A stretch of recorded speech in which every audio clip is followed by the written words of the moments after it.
बिस्मिल्लाहिर्रहमानिर्रहीम। अज दा मौजू है इत्थे सियासी गुफ्तगू करना मना है।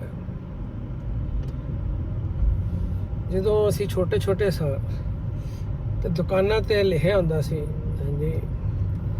ਫਿਰ ਸੋਸ਼ਲ ਮੀਡੀਆ ਦਾ ਦੌਰ ਆਇਆ ਤੇ ਹਰ ਜਗ੍ਹਾ ਬਸ ਕੁਛ ਨਾ ਪੁੱਛੋ, ਬਹਿ ਜਾ ਹੋ ਗਈ।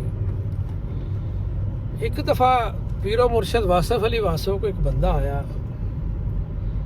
कहन लगा जी फलानी पार्टी ने इंज करता है, फलानी पार्टी ने उंज करता है, वो लुट के खा गए, इंज हो गया उंज हो गया, जो जो साड़ी गल्लां होंदियां।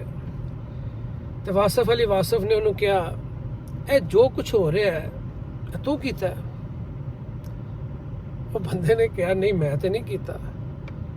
तो वासफ अली वासफ ने उन्होंने पूछा कि तू ए जो कुछ हो रहा है सारा कुछ तू ठीक कर सकना है? उन्हें कहा नहीं मैं ठीक नहीं कर सकता। तो वासफ अली वासफ ने उन्हें फरमाया तो फिर तू चुप करके चाह पी। और यकीन मनो ਜਦੋਂ ਦਾ मैं वाकया सुनिया ना मैं कोई सियासी टॉक देखना, ना मुल्क दी खबरां पढ़ना, ना मैं किसी ना बहस करना, सिर्फ चुप करके चाह पी रहे हैं।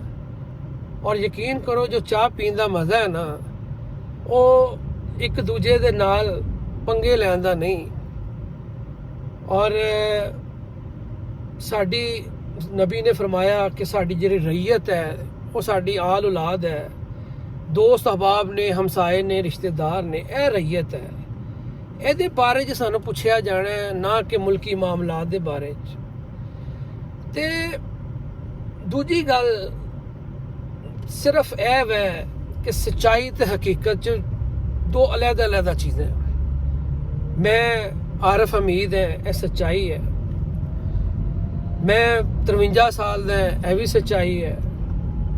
मेरे बग्गे आ गए ने, चिट्टे वाल आ गए ने, यह भी सच्चाई है। लेकिन हकीकत च आरिफ हमीद की है, हर बंदे की हकीकत मेरे बारे च अपनी अपनी है। किसी बंदे दे नुक्ता नज़र च फर्ज करो राणा खालिद साहब के नुक्ता नज़र च आरिफ हमीद बड़ा चवल आदमी है, बड़ा ही झक किस्म का आदमी है। तो साबिर हुसैन साहब कह रहे हैं कि आरिफ हमीद भाई बहुत ही अच्छा इंसान है, बड़ा ही नेक इंसान है। तो मेरे बारे च हकीकत राणा खालिद साहब की भी ठीक है कि उन्हों का तजर्बा मेरे बारे च चंद वाकयात ऐसे ने कि मैं वाकई चवल आदमी निकले। और साबिर हुसैन के नज़दीक मेरे वर्गा कोई बंदा ही कोई नहीं, हीरे वर्गा बंदा है मैं भाई। क्यों? उन्हों का तजर्बा मेरे बारे च होर है। ऐसे तरह सियासी पार्टियों के बारे च हर बंदे की हकीकत अपनी अपनी है। कुछ के नज़दीक सियासी पार्टियां चंगियां ने, कुछ के नज़दीक नहीं। और तीसरी गल कि 2-3 मिसालां ने गैरीजन कॉलेज दियां कि केमिस्ट्री डिपार्टमेंट ते बायो डिपार्टमेंट माशाअल्लाह दो बड़े ही प्यारे दोस्त थे। और इस तरह जिस तरह उन्होंने दरम्यान भाई सूई तक नहीं लंघती। लेकिन ਜਦੋਂ सोशल मीडिया ते फेसबुक ते उन्होंने लॉग इन किया है तो पोस्टां पढ़ के बड़ा अफसोस होता है कि इट कुत्ते का वैर है जिन्होंने कहते हैं।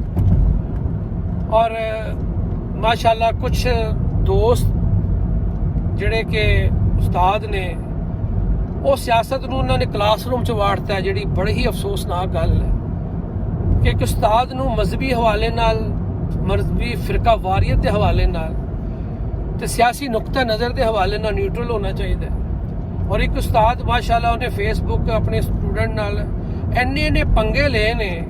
हुण कोई चंगी गल भी करता है, सही गल भी करता है, वो स्टूडेंट वो मुखालफत करते हैं। सिर्फ वो उस मुकाम ते स्टूडेंट को लै गया है सियासी नुक्ता नज़र च। तो कुछ दिन पहले अहमद साहब बड़े प्यारे दोस्त ने यूके तो उन्होंने भी अर्ज की सी कि भाई यूके च ऐसे ऐसे लोग असीं देखने हैं कि सिर्फ सियासी नुक्ता नज़र की वजह नाल एक दूजे के बड़े खिलाफ ने। ठीक है। और यह हकीकत है पाकिस्तान तो लैके कैनेडा ਤੱਕ ਔਰ ਕੈਨੇਡਾ ਤੋਂ ਲੈ ਕੇ UK ਤੱਕ ਸਾਡੇ ਪਾਕਿਸਤਾਨੀਆਂ ਦਾ ਮਾਸ਼ਾਅੱਲਾ ਮਸਲਾ ਹੈ ਵੈ। ਇੱਥੇ ਮੈਂ ਦੇਖੇ ਨੇ ਕੈਨੇਡਾ 'ਚ 30 ਸਾਲ 25 ਸਾਲ ਕੈਨੇਡਾ 'ਚ ਹੋ ਗਏ ਨੇ, ਲੇਕਿਨ ਗੱਲ ਸਿਆਸਤ ਪੰਗੇ ਪਾਕਿਸਤਾਨ ਦੇ ਹੀ ਲੈਣੇ ਨੇ। ਹਾਂਜੀ, ਔਰ ਇੱਥੋਂ ਦਾ ਪ੍ਰਾਈਮ ਮਿਨਿਸਟਰ ਕਿਹੜਾ ਹੈ, ਇੱਥੋਂ ਦਾ ਫੋਰਨ ਮਿਨਿਸਟਰ ਕਿਹੜਾ ਹੈ, ਉਹਨਾਂ ਨੂੰ ਕੁਝ ਵੀ ਨਹੀਂ ਪਤਾ। ਲੇਕਿਨ ਉਹਨਾਂ ਨੂੰ ਪਾਕਿਸਤਾਨ ਦੇ ਹਵਾਲੇ ਨਾਲ ਜਿਹੜੀ ਐਂਕਰ ਨੇ, ਉਹ ਜਿਹੜੇ ਜਿਹਨੂੰ ਕਹਿੰਦੇ ਨੇ ਪਾਣੀ 'ਚ ਮਧਾਣੀ ਪਾ ਕੇ ਬੈਠੇ ਰਹਿੰਦੇ ਨੇ, ਔਰ ਇੰਜ ਲੱਗਦਾ ਹੈ ਕਿ ਪਤਾ ਨਹੀਂ ਕੱਲ ਕਿਆਮਤ ਆ ਜਾਣੀ ਹੈ ਜਾਂ ਫਲਾਣੇ ਨੇ ਅੰਦਰ ਚਲੇ जाना है। तो दोस्तों कुछ भी नहीं होना, ठीक है। और आपस प्यार मोहब्बत खलूस और माशाल्लाह अगर कोई बंदा गल कर देंदा है मेरे वर्गा तो उन्होंने गिट्टे गोड्यों ना लिया करो कि हम दुआ लिखते रहे वो दगा पढ़ते रहे। एक नुक्ते के फ़र्क ने महरम से मुजरम कर दिया। जिस तरह मैं पहले क्या उस बंदे दी हो सकता है अपनी हकीकत होवे और उसने अपनी ही हकीकत के मुताबिक गल की होवे और तुसी अपनी हकीकत के मुताबिक, तो मैं कहना तुसी दोवें सही जे। पाकिस्तान स्कूल सलाला ओमान च मैं पढ़ाना था, उत्थे एक माशाल्लाह साढ़े कारी साहब सी और वाकई ठीक है। उन्होंने कोई मसला लैके जाओ भाई, यह मसला है, दो पार्टियां गई कहता यह भी ठीक है तो वह भी ठीक है, तो सरकार यह भी ठीक है वह भी ठीक है, तो वमा अलैना इल्लल बलागुल मुबीन।